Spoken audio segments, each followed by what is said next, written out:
Hello, my friends. Today's episode of Q&A with Indigospeaker is brought to you by the color orange. This is going to be a long video. Got a lot of great questions. This is me kind of testing the water to see if people are interested enough to watch little episodes that might extend to 20 or 30 minutes apiece from time to time. Okay, so our first question comes from Jen, who asks about chronic nightmare syndrome, attacks by the hag, lucid dreams where there's an enemy within your dream. And the question ends with kind of the tagline, hint, if you fight back, they tend to go away, or something like that. Sounds like you do have some experience with this stuff, but I do feel like there's a confusion of many different things all getting kind of lumped together as one. So I'm going to give a quick overview of my understanding of the different levels and stages of dream work, where negativity can emerge in any of those stages, and what kind of strategies work well to address it in each different type of individual case. Here's my understanding of it. Alright, so we'll start with the base level normal dream. Okay?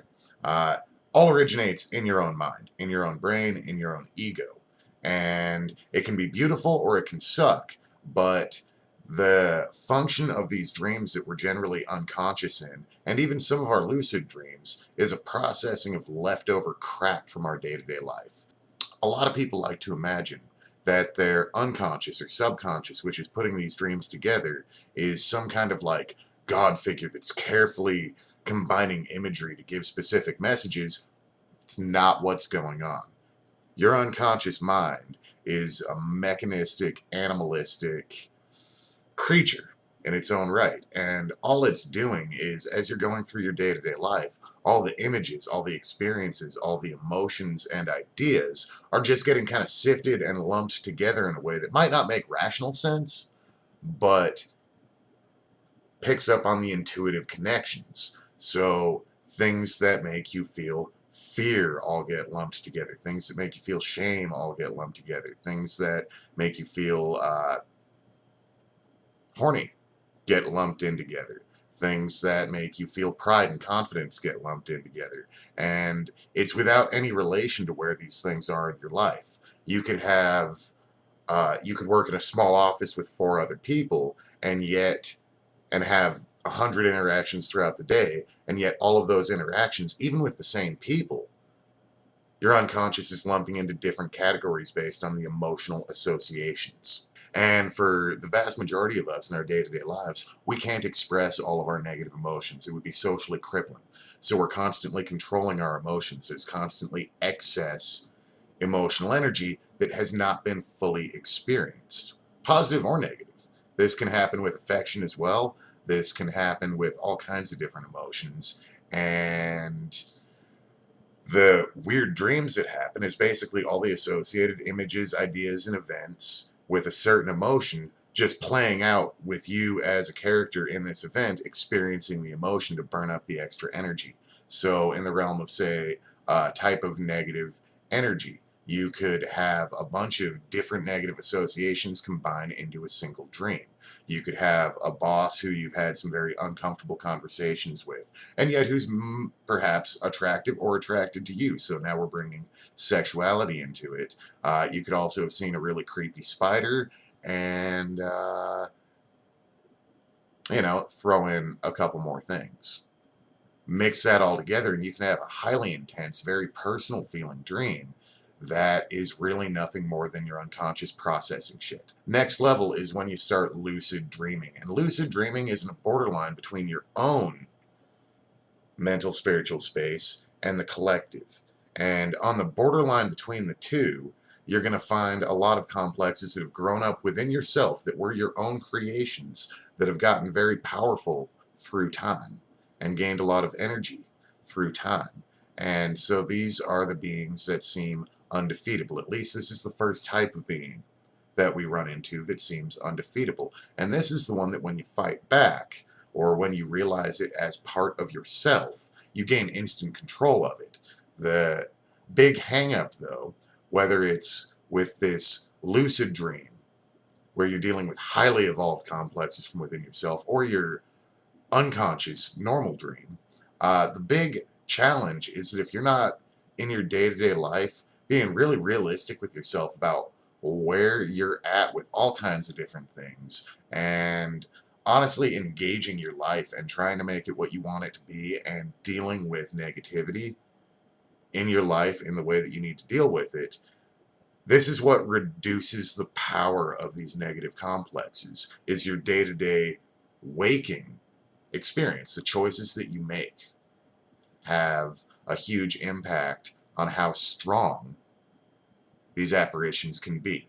Now, when we move outside of the standard lucid dream, when we go from the lucid dream that's borderline yourself just touching on the communal realms and step fully into the communal realms, now we have a whole different ball of yarn, because we're interacting with other sentient entities. Some of them human, some not. Some of them are other people who are asleep. Some of them have never been human at all. Some of them are semi-conscious byproducts of human thoughts. Okay? These things are external to the self. So they're fighting back. You really need to be able to destroy it. But there's a flip side. And I'm not going to cover the flip side until I get into the next level. Okay? When you bring up attacks by the hag, some books might present this as if it is something that happens while you're dreaming. Generally speaking, though, it's not. The attack by the hag, or by whatever entity, we have to understand, primitive people generalized. They didn't necessarily know what individual entities they were dealing with, so they just lumped all the similar stories together and called it one thing. Alright, so that's where we get the stories of the hag. But it was usually an astral experience, not a dream world experience. So this is where you have times where people experience sleep paralysis, and there's something there touching them or hurting them. And it's physically tangible. They can feel it in their physical body. They're not dreaming. They're fully aware of the room around them. They're just experiencing sleep paralysis, which could be the lead into astral projection. But there's something nasty there. Stories of incubi and succubi are often related to astral experiences of being attacked by entities which are not pieces of your own unconscious. So the key that I've found here with these external entities, both when we're talking about an astral level and when we're talking about communal dream level, the key that I've found is that contrary to fighting back, it's like the story of Brer Rabbit and the Tar Baby. Brer Fox makes this dummy out of tar, and Brer Rabbit's conceited and gets in a fight with it, and the more he fights, the more he's all wrapped up in this tar, and it's just awful.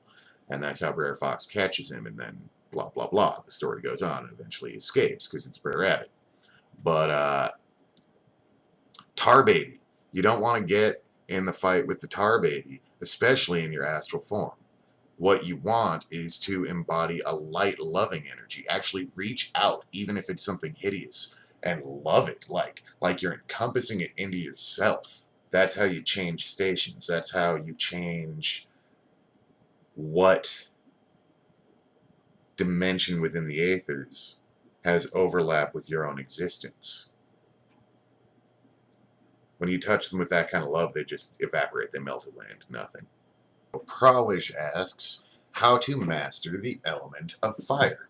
Some very base practices to help you begin to dabble your fingers and all of that. And I draw these from kind of a modern neo-pagan perspective, but they can be very effective. Things like sitting with a campfire or a candle and simply gazing into it and allowing your consciousness to unify with the fire. And an interesting thing you'll observe, and this can be kind of a measure of whether or not you've succeeded, do it with a candle in a room where there are no air currents, so that you just have a steady burning flame. What you need to do is just meditate on unifying your chakras with the fire. And when it happens, you'll notice that flame being anywhere from 3 to 10 times taller than it has been for the rest of the time. And when you pull your consciousness back out of it and return to yourself, it'll maintain for a while, but over the course of a few minutes, it'll shrink back down as it loses its connection with your energy. Another physical level practice as far as mastering fire has to do with fire breathing. And a lot of different Eastern traditions have a version of this. Pranayama yoga is one of them. I don't know how many of you have seen documentaries about Nepalese monks who will go sleep in sub-zero temperatures with no protective equipment. All very similar tactics as far as metabolic control. I first heard about this technique when I was probably 12 or 13. So before I was even really consciously engaged in this stuff, I learned this technique, and it started to work pretty well. You simply visualize a fire deep inside yourself and feel that fire, and as you inhale, let your breath feed that fire so it grows inside you, and as you exhale, rather than breathing the fire out, circulate it through your body and out to your skin, and just maintain this in and out. Grow the fire, spread the fire. When I was a kid, I used to do this when I was waiting for the school bus in the morning, and it'd be, 20, 25 degrees out, and I'd take off my jacket to see if I could keep from shivering and make sure no goosebumps would arise through metabolic control. And so metabolic control and pranayama are elements of mastering the element of fire. And pranayama, you can even take it vastly, vastly further than that. Try sometime laying on your back. You can put on some sound or whatever if you want to keep from getting too distracted by random background noises. But the key is to do breathing exercise, not just where you're breathing and aware of your breathing, but to where you're actively inhaling as deeply and slowly as you can, holding it as long as you can, releasing it as slowly as you can, and keeping it out as long as you can. Usually a count of 1, 2, 3, 4 is enough for how long you hold it in, or how long you're exhaling, or whatever. If you can keep that up for like 10 or 15 minutes, your body will become so oxygenated. Your cells, your nerves will be firing so much literal physical fire and electricity that you can melt your consciousness into white light just through controlled breathing. It's also a key to how pranayama yoga leads into experiences of samadhi and nirodha. In the Bhagavad Gita, we see reference to fire as a metaphor of death and the transmutation of a soul from one life into the next. That's an excellent descriptor of a relatively exalted level of spiritual fire. When you're working with your energy work, learning how to get your chi or your prana nice and hot and bright and white, and pour that into people and objects to the point where you can amp them up, to where you can leave people feeling more physically energized, not more peaceful. Like your nice exalted water energy is going to leave people feeling real peaceful and chill. If you can get the fire energy going, they're going to be ready to conquer the world. And develop the physical ability to fill people up with this fiery zeal. That is an excellent level of mastery of the spiritual fire. And then, of course, when we're going out into astral experiences, out-of-body experiences, and dream experiences, finding symbols of fire within the dream or within the astral realm, those symbols can become portals to a realm that isn't really worth describing, because when you experience it, you can be the next guy to have a tough time describing it. So I hope that gives you some ideas on where to go with the mastery of the element of fire. Much luck and many blessings. Hey, I got a question from FourQueens. That is a young lady who I honestly admire quite a bit. Any of you who have not checked out her channel, the FourQueens is just, she's brilliant. Kind of person that when I watch her videos, half the time I have to sit back and reassess my own view of life. And man, just brilliant presenter across the board. She asks, don't know if I'm too late, but I'd love to know what your personal views are on tarot cards and your journey with them, if applicable. Also love to know which figures from the occult you admire the most or are the most interested in. But if I really had to pick someone from the occult that I admire the most, I am going to go way back into time, and I'm going to say that the Druid, who according to Julius Caesar, summoned hail and lightning to destroy his army, that's someone that I admire and would like to know more about. So, yeah, and that's all we know about him, because that's all Caesar said, was an old druid summoned a storm on us. Alright, so as far as my journey with tarot cards, my first tarot deck was the Fairy Wicca Tarot, and I bought it for myself when I was like 16. And quick note on that, if any of you ever feel like, man, I've heard this superstition that you're not supposed to buy your own tarot deck, it's supposed to be gifted to you, but I want to read tarot and no one's giving me one, just go out and fucking buy it, alright? I'm not going to give too long of a history lesson on this, but that superstition originated in some groups that, to my way of looking at it, are kind of cults, and wanted to have a monopoly on spiritual practices at a certain point in time in our history. They wanted to have a monopoly on everything from tarot reading and astrology to spiritual healing, etc., etc. So they come up with these mythologies that basically boil down to, if one of us doesn't give you the tool, it's not valid and you're not meant to use it. To me, the active will, the intention and the action of getting your own tarot means more than having someone gift it to you and you just passively receive it because they thought you might like it. So anyway, Fairy Wicked Tarot was my first one, and I sat down with it for a few hours and tried to memorize all the cards at once, started doing tarot readings for people in my high school, and back then it was all very, very generalized. Like, I got a lot of the base symbolism, and still to this day, if I'm feeling horribly uninspired and I'm trying to do a tarot reading, I end up just reverting back to base symbolism and trying to figure out how it applies to the situation, which I don't consider that to be my best tarot reading at all. But, you know, it's somewhere to start. You know, how, oh, someone's asking about work, and she's a female, and we have a King of Wands and the Star card. Star is about union of opposites, King of Wands. Could your boss be hitting on you a lot? I don't know. Is there some kind of affair going on? But that's all just guesswork. And it took a long time for me to really unveil the ability to truly have an insightful reading. And even to this day, it's still very hit or miss for me. But exercise with remote viewing and with path working really helped with that. And the path working is the one I'm going to get into, because that was my next stage of tarot development, is when I got way into the idea that the tarot was a pictorial representation of the Kabbalah tree, the tree of life, because that is what most of our 78 card decks are designed off of, is the tree of life. That's why we have 22 major arcana, one for each path of the tarot, and then the suits are numbered 1 through 10 for the 10 Sephiroth of the tarot, and then the court cards are in 4 elements with 4 members of each court, which breaks us into the Kabbalistic worlds correlated to the elements. Anyway, so, and that was when I was really into the Hermetic Order of the Golden Dawn, and that was my primary method of practice for a couple of years. And basic exercises that you just absorb the imagery of the card for a minute or two, just soak it in uncritically, and then you set it down, close your eyes, and just let your imagination create a daydream for you.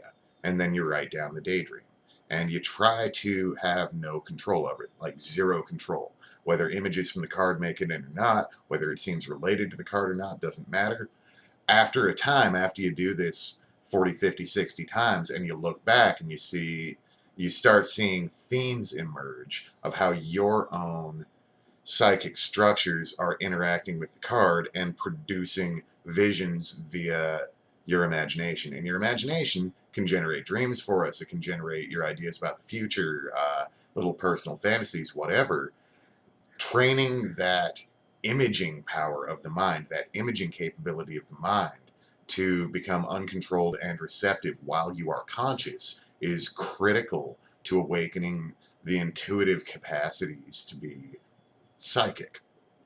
At least that's for my way of doing it. I've met some people who do have a much more technical ability that works well, but it's rare. It's quite rare for pure technical knowledge of the cards to result in exceptional reading. To me, it was all about discovering, it was just a measure of self-discovery, really.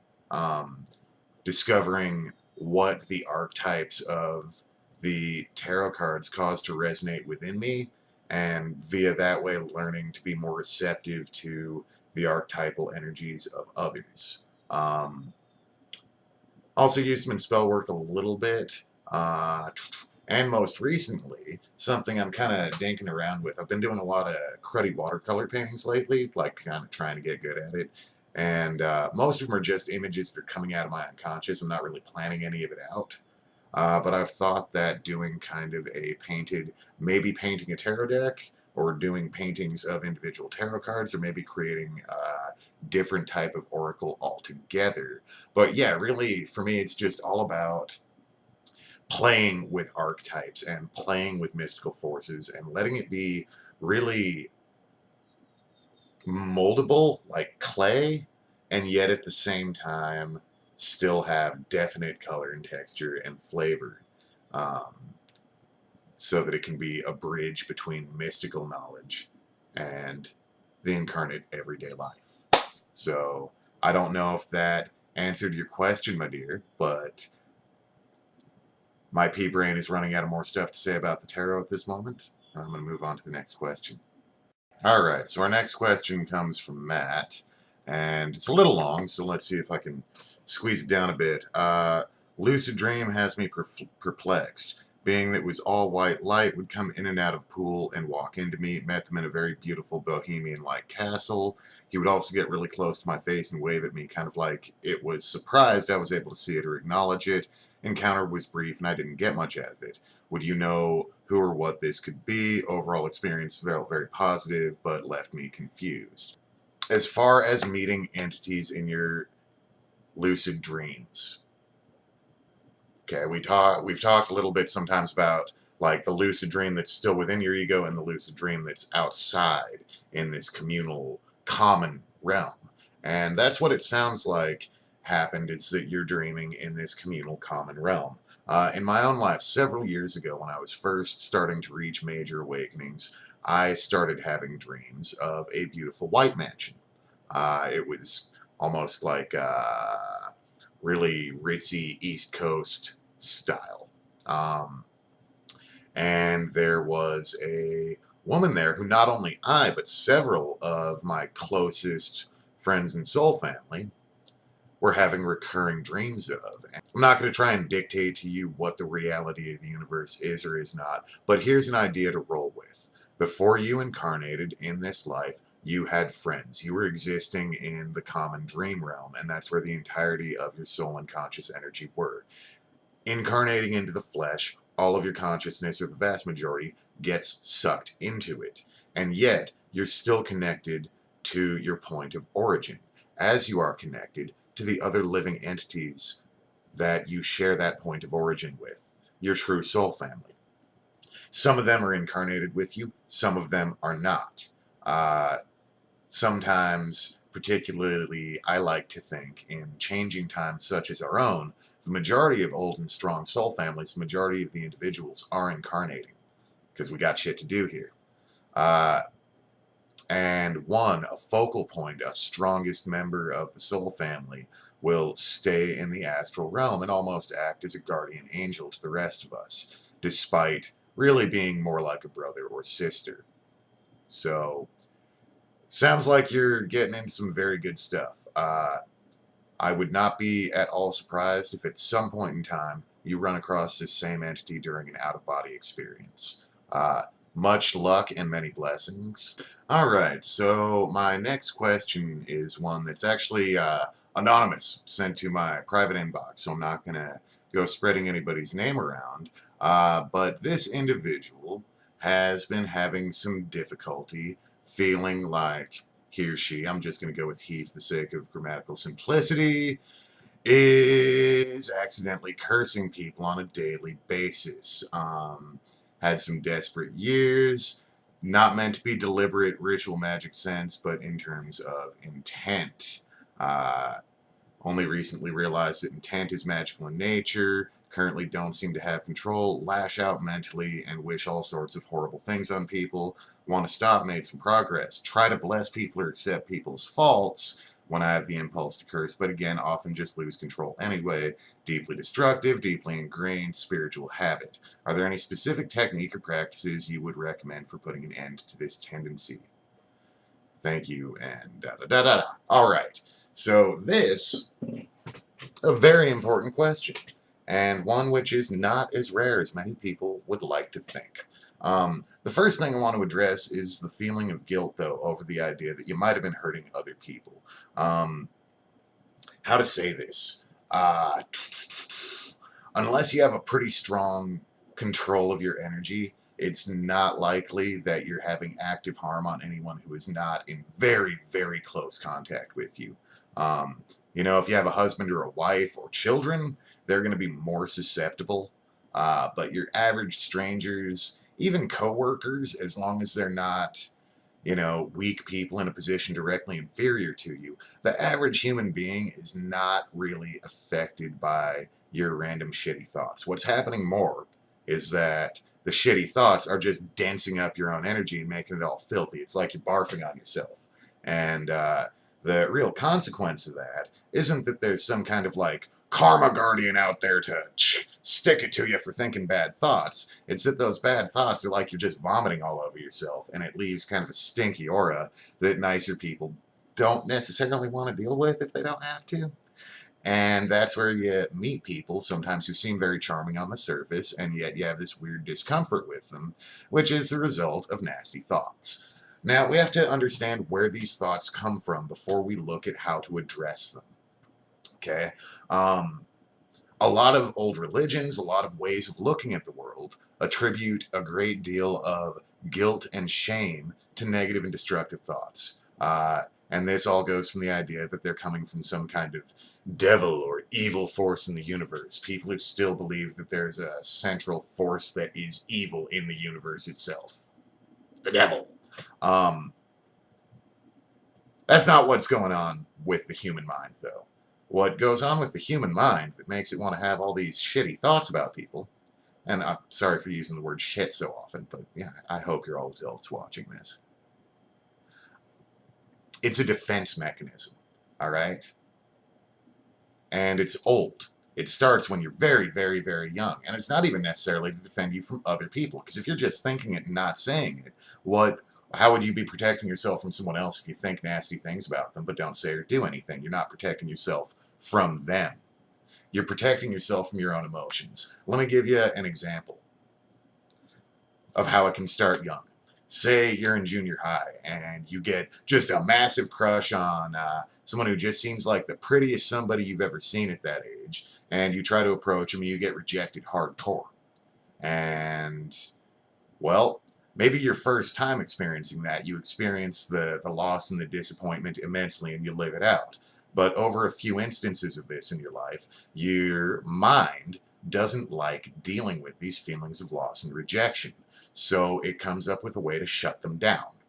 One of the easiest ways to do that is through anger. Because anger, as dirty an emotion as it may be, makes you feel like you're powerful and in control.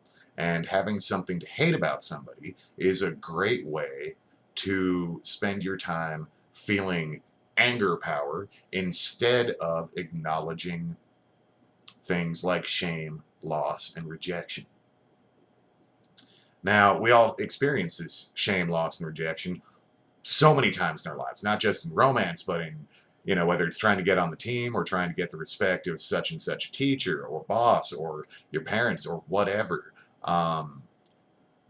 Or perfect strangers, approaching perfect strangers because you needed something from them, or because you wanted to do something nice for them, and getting a nasty defensive reaction from them, or predatory behaviors coming at you from other human beings. And yet, in our society, you can't just get pissed off. You can't just lash out every time something kind of nasty happens, or every time you have a bad emotion. So when you can't express that emotion, you really can't. I mean, somebody rejects you, okay, cool. You got to move on. So what do you do with all that shame and loss? When your ego doesn't want to experience it directly, and yet your primitive monkey brain, the only answer it's really offering up is either get angry at that person or fixate on somebody else. And these hate thoughts that eventually just end up getting aimed at every random stranger who does something maybe not even inappropriate in any way, but for some reason it still just makes you angry.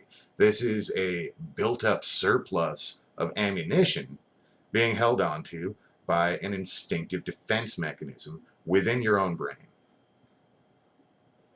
Bedrock understanding of what's going on is the starting point to any kind of growth. All right? So the whole thing of try to think thoughts of blessing, try to accept people's flaws, etc. Another real key here, a lot of people try to shut off their primitive instincts. They just want it to go away. And so they try to shut it off. And that's where you get problems with your unconscious not obeying your conscious commands, because you're constantly trying to tell it to turn off, and turning off is not what it does. Your human mind and human brain are designed to be functioning all the time to keep you alive and live your life. So when you're trying to shut them down, and you tell yourself that you've shut them down for a period of time, you haven't shut them down, you've just pushed them outside of your conscious control. So when in your day-to-day life you're dealing with feelings of loss, anger, shame, or feel like you need to assert boundaries, or feel like you're dealing with disappointment and not having the things that you want in your life, really acknowledging that and not trying to gloss over it, not trying to make excuses for it, not trying to find a way to tell yourself that I'm really not experiencing any of this dissatisfaction. I'm one with the light. How could I be dissatisfied? You got to get in tune with the dissatisfaction, and you got to get in tune with letting your instinctive, egotistical, primate self to look at the things you're unhappy about and try to do something about it in real life. Start taking all of this surplus ammunition and use it in the real battles that you face on a day-to-day basis. That'll start depleting how much of this misdirected anger energy you have left over. Another thing that's going to help immensely is a lot of grounding and centering exercises. A lot of meditative exercises. One that I love goes back to pranayama. That's another thing in this video, where you inhale, you imagine yourself inhaling pure light, and then as that exchanges into your blood through the lungs, all the nasty dark shit is sucked into the lungs, and you just pour out belching black nasty. And just engage in that for 5 or 10 minutes. Hell, 2 minutes. Hell, 1 minute if that's all you can discipline yourself to. Just do it regularly. Even if it's on the spot, even if you can't get away to find a place to sit down and meditate. If you're just in position, say you're chilling in your car before work, you're riding the bus somewhere, or whatever, you have half a minute.